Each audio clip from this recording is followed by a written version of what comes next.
Assalamualaikum warahmatullahi wabarakatuh. Waalaikumsalam warahmatullahi wabarakatuh. Bagaimana kabarnya, Mas? Sehat? Alhamdulillah Kang Haji. Alhamdulillah. Alhamdulillah bisa ketemu Kang Haji. Alhamdulillah. Mudah-mudahan sehat dan senantiasa bulan Ramadan menjadi lebih berkah lagi. Amin. Terima kasih kalau sehat ya. Yeah. Mudah-mudahan kita ada dalam keberkahan Amin. di bulan puasa ini. Alhamdulillah juga kita bisa bertemu di bulan Ramadan tahun 1444 Hijriah ini. Iya. Dalam keadaan sehat. Mudah-mudahan tadi sudah dikatakan kita ada dalam keberkahan. Amin. Menyikapi berkembangnya dan kemudian isu yang sedang viral di media sosial yang menyatakan bahwa mengapa harus dalam Islam itu harus ada ajaran yang disebut dengan syariat, tarekat, hakikat, ma'rifat. Iya. Dan mereka juga mengatakan kenapa tidak cukup dengan Al-Quran dan hadis saja. Iya. Nah ini kan juga perlu penelaahan kita, perlu pendalaman kita. Tolong Mas dijelaskan buat kita semua, biar kita lebih paham. Sebetulnya yang disebut syariat, tarekat, hakikat, ma'rifat itu dalam ajaran Islam kedudukannya seperti apa? Dan kemudian dalam pelaksanaannya juga kita ini harus bagaimana? Ini supaya kita dalam melaksanakan agama tidak ragu kan? Kemudian karena isu itu yang berkembang, nah ini kita ragu dan kemudian kita meninggalkan hal itu. Nah ini untuk penguatan kita semua saja Pak. Tolong Mang Asep dijelaskan. Terkait dengan yang viral di media sosial bahwa betul. Islam tidak usah dengan syariah, thariqah, hakikah dan ma'rifah, cukup dengan Quran dan hadis. Pendapat saya, jadi sesungguhnya istilah syariah, thariqah, hakikah dan ma'rifah itu kalau dipahami secara utuh, saya yakin tidak akan ada perbedaan. Karena para ulama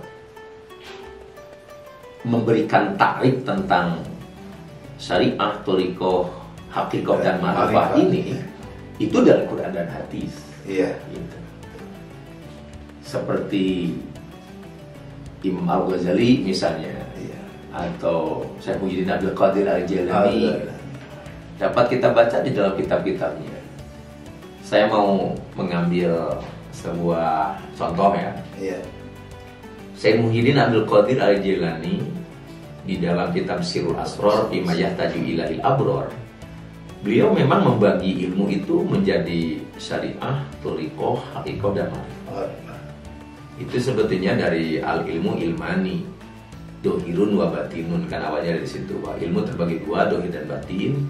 Kemudian dohir itu ada syariat dan thariqah, kemudian batin itu ada hakikah dan ma'rifah, kayak gitu.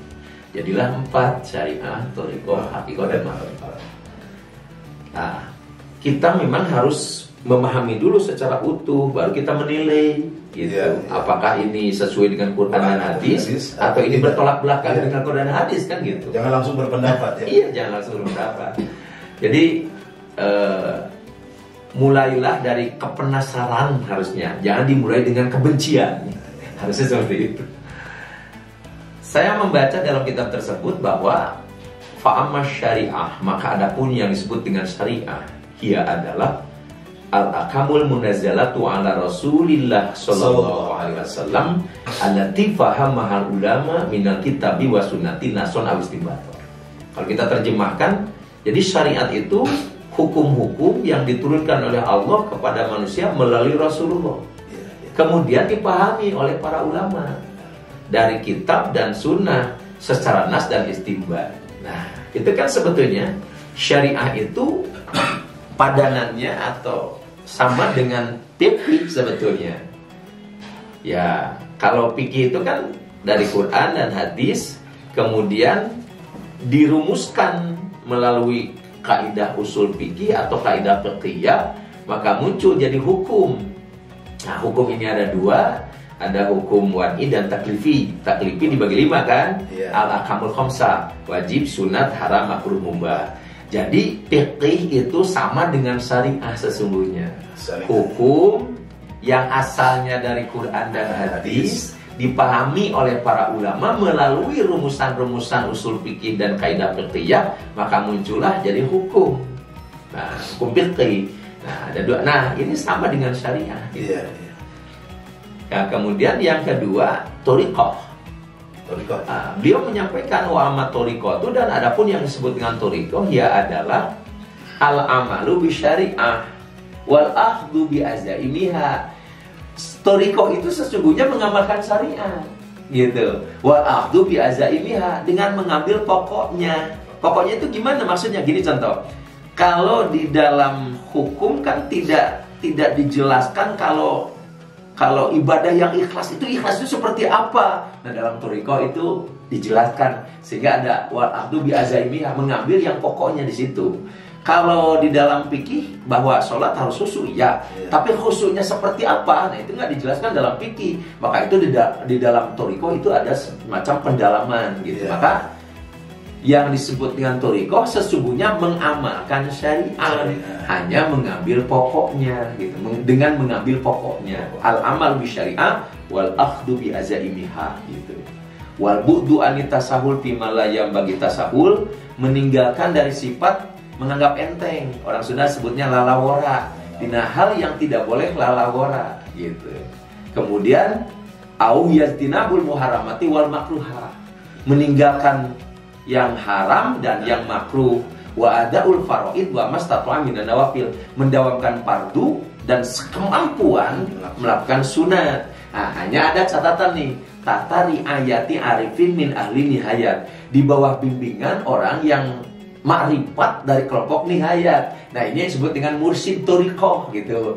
Kalau di dalam fikih ada fuqaha yang ahli fikih, di dalam thariqah ada mursyid ahli thariqah, sehingga ada tatari ayati arifin min ahli nihayat, di bawah bimbingan seorang orang yang sudah makrifat dari kelompok nihayat. Nah, ini mursyid disebutnya di dalam thariqah. Jadi belajar thariqah kan harus ada guru thariqahnya, ya kan, seperti gitu. Gitu. Kemudian kalau hakikah dan ma'rifah, ya ini sebagai pendalaman lebih dalamnya lagi, gitu kan. Wa amal hakikatu, yang disebut dengan hakikat adalah takholi nafs, membersihkan jiwa, androda ilil akhlak, dari roda ilil akhlak, dari kotoran-kotoran akhlak, regen akhlak, regen jiwa, gitu. Androda ilil akhlak, walitah yatuha bisifatil mardiyah wa akhlaqis saniyah, kemudian menghiasnya dengan akhlak yang baik, gitu. Contoh-contoh, takabur ini kan akhlak jelek. Di dalam hakikat ini harus dibersihkan. Kemudian dibersihkan lalu dihias dengan sebaliknya dari takabur. Apa itu? Tawadu, kan, gitu. Iya. Jadi dalam ilmu hakikat nanti diajarkan tentang ini loh, penyakit kibir yang disebut dengan takabur. Dan ini metode untuk membersihkannya. Kemudian nanti ini loh, akhlak yang baik sebaliknya dari takabur, yakni tawadu, dan belajar bagaimana cara menghiasnya, gitulah. Itu hakikatnya seperti itu kan. Jadi pendalaman tadi dari syariat, thariqah, dan baru hakikat. Ma'rifat, nah ini kalau ma'rifat lebih dalam lagi sebetulnya, karena di dalam definisi dalam kitab tersebut disebutkan fal ma'rifatu, yang disebut dengan ma'rifat, innama tahsulu bi kasbil hijab an hujubi nafs bitasfiyatiha payurofiha jamalal kunjil mukhfiyi fisiru bil qalbi. Ini agak panjang ya, tapi saya coba perpendek bahwa yang disebut dengan ma'rifat adalah innama tahsulu bi kasbil hijab an hujubi nafs, keberhasilan membukakan penghalang jiwa. Jadi antara kita dengan Allah itu ada yang menghalanginya, ini hijabnya ini. Nah, ketika bersih, penghalang-penghalangnya dapat dibersihkan. Jadi bersih itu dari penghalang-penghalang antara kita dengan Allah, antara abid dengan ma'bud, gitu, antara makhluk dengan khaliq, gitu. Ada hijabnya ini dibersihkan. Jadi innama tahsulu bi kasbil hijab an hujumi nafs, bitasfiyatiha, dengan membersihkan cermin jiwa itu. Setelah bersih, fayurofiha jamalal kunjil mukhfiyi fisirubil qalbi, baru dapat terlihat keindahannya kunjil mukhfiyi fisirubil qalbi. Kunjil mukhfiyi ini Allah sebetulnya. Kan ada hadis, kuntu kanzan makhfiyan wa ababtu an urafa fa khalaqtul khalqa likai urafa. Kuntu kanzan mafian, hadis qudsi ini.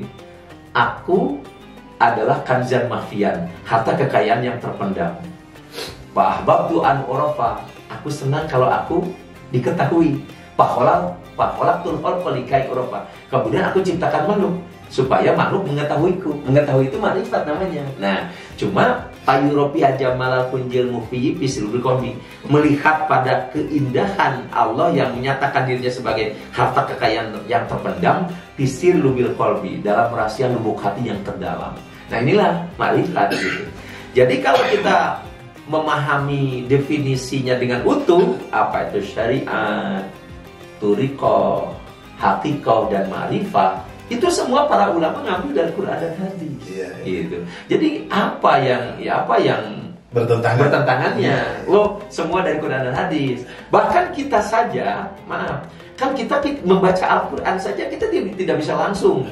Kita diajarkan guru kita diajarkan gurunya lagi diajar gurunya lagi. Nah, ini seperti dengan silsilah atau sanad kan gitu. Nanti sampailah kepada tabi'ut tabi'in, sampai kepada tabi'in, sampai kepada sahabat, dan sampai kepada nabi. Gitu. Jadi sesungguhnya ya menurut saya ya pahami aja sih secara utuh, baru kita bersikap harusnya gitu. Jangan dulu dipiralkan gini. Jangan dulu ditentang gitu, jangan dulu ditentang bahwa itu bertentangan dengan Al-Quran dan hadis, sementara tidak paham keutuhan kedalamannya kan gitu. Ya, pasti orang akan berpendapat lain apabila tidak mengenal. Tidak mengenal. Terima kasih Mas Asep penjelasannya. Sama-sama. Kalau lihat dari tadi sebetulnya ini penjelasan pasti harus panjang. Iya. Harus panjang. Tapi ya mudah-mudahan walaupun ya dengan singkat, tapi alhamdulillah kita dapat pencerahan, dan mudah-mudahan ini juga menjadi jawaban lah bagi isu-isu yang beredar di luar sana di media sosial, dan kemudian menjadi pengokoh juga bagi teman-teman kita yang menjalankan di dalam agama yang disebut syariat, tarekat, hakikat, marifat itu. Ya, mudah-mudahan ini jadi bakal dasar lah bagi mereka. Untuk selanjutnya yang ingin mengenal lebih jauh hal yang tadi, ya perlu belajar lagi. Insya Allah mudah-mudahan mereka bisa bertemu dengan Mas Asep kemudian di saat saja nanti dengan leluasa waktu kita bisa mendalami lagi. Terima kasih Mas Asep. Sama-sama. Assalamualaikum warahmatullahi wabarakatuh. Terima kasih sahabat-sahabat Akhirul Kalam PKB Jawa Barat, peduli umat melayani rakyat. Wallahul muwaffiq ila aqwamit thoriq. Wassalamualaikum warahmatullahi wabarakatuh.